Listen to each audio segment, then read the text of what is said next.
अमरनाथ यात्रा भारत के प्रमुख धार्मिक आयोजनों में से एक है, जिसमें हर साल लाखों श्रद्धालु भाग लेते हैं। और इस साल यात्रा 3 जुलाई से शुरू होने जा रही है और 9 अगस्त 2025 तक ये यात्रा चलेगी।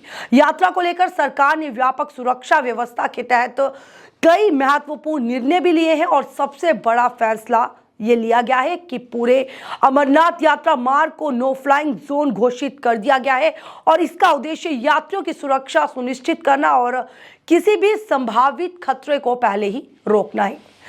गृह मंत्रालय की सलाह के बाद जम्मू कश्मीर सरकार ने अमरनाथ यात्रा के दोनों मुख्य मार्गों पहलगाम और बालटाल को लेकर के ये बड़ा अहम फैसला लिया है। इन दोनों मार्गों के ऊपर किसी भी तरह की हवाई गतिविधियों पर पूर्ण रूप से रोक लगा दी गई है और इसमें ड्रोन, यूएवी, एयर बलून जैसे सभी हवाई उपकरण शामिल है। और इस कदम के पीछे मुख्य वजह सुरक्षा है। बीते सालों की अगर बात करें तो बीते सालों में तीर्थ यात्रियों और सुरक्षा बलों पर आतंकी हमलों की घटनाएं सामने आई हैं और इसी पृष्ठभूमि में सरकार ये सुनिश्चित करना चाहती है कि किसी भी स्थिति में यात्रा के दौरान कोई सुरक्षा चूक ना हो। हवाई उपकरणों के माध्यम से आतंकी तत्व या असामाजिक लोग जानकारी इकट्ठा कर सकते हैं या हमला करने की कोशिश कर सकते हैं, इसलिए इन पर प्रतिबंध लगाया गया है। ये सुरक्षा प्रतिबंध 1 जुलाई से 10 अगस्त 2025 तक प्रभावी रहेगी। और हालांकि कुछ विशेष परिस्थितियों में इन प्रतिबंधों से छूट भी दी जाएगी और इसमें आपातकालीन स्वास्थ्य सेवाएं, आपदा प्रबंधन से जुड़ी उड़ानें और सुरक्षा बलों द्वारा संचालित निगरानी गतिविधियां शामिल हैं।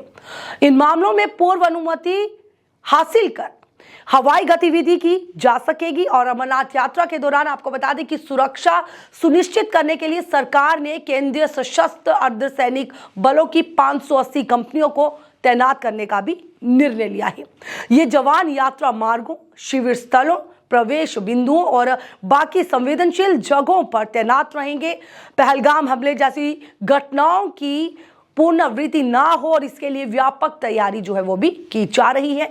जम्मू कश्मीर के उपराज्यपाल मनोज सिन्हा ने यात्रा की तैयारियों की समीक्षा करते हुए जनता से सहयोग की भी अपील की है और उन्होंने ये कहा है कि अमरनाथ यात्रा सिर्फ धार्मिक आयोजन नहीं बल्कि लोगों की आस्था और एकता का भी प्रतीक है। इसकी सफलता सभी के सहयोग से ही सुनिश्चित की जा सकती है। प्रशासन द्वारा यह भी बताया गया है कि चिकित्सा, यातायात, खान-पान, विश्राम और बाकी सुविधाओं को बेहतर बनाने के लिए विशेष प्रयास भी किए जा रहे हैं। मौसम और साथ ही भौगोलिक स्थिति को ध्यान में रखते हुए बचाव और राहत दल भी तैयार रखे गए हैं। इस साल भारी संख्या में श्रद्धालु अमरनाथ यात्रा के लिए आते हैं, जिनकी संख्या लाखों में होती है और इतनी बड़ी संख्या में लोगों की सुरक्षा एक चुनौतीपूर्ण काम होता है, जिसे देखते हुए ये निर्णय यानी ये फैसला जो है वो लिया गया है।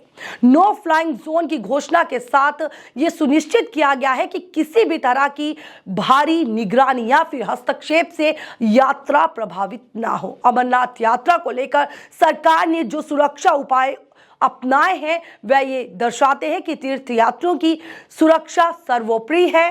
नो फ्लाइंग जोन की घोषणा न सिर्फ एक एहतियाती कदम है बल्कि यह सुरक्षा में किसी भी संभावित चूक को रोकने का प्रयास है। सरकार, प्रशासन और सुरक्षा बलों की साझा कोशिशों से यह सुनिश्चित किया जा रहा है कि यात्रा न सिर्फ धार्मिक दृष्टि से सफल हो बल्कि पूर्णता सुरक्षित भी रहे। फिलहाल आज की इस रिपोर्ट में इतना ही। तब तक के लिए मुझे तारिका महाजन को दीजिए इजाजत। आप देखते रहिए द न्यूज़ नाउ। नमस्कार।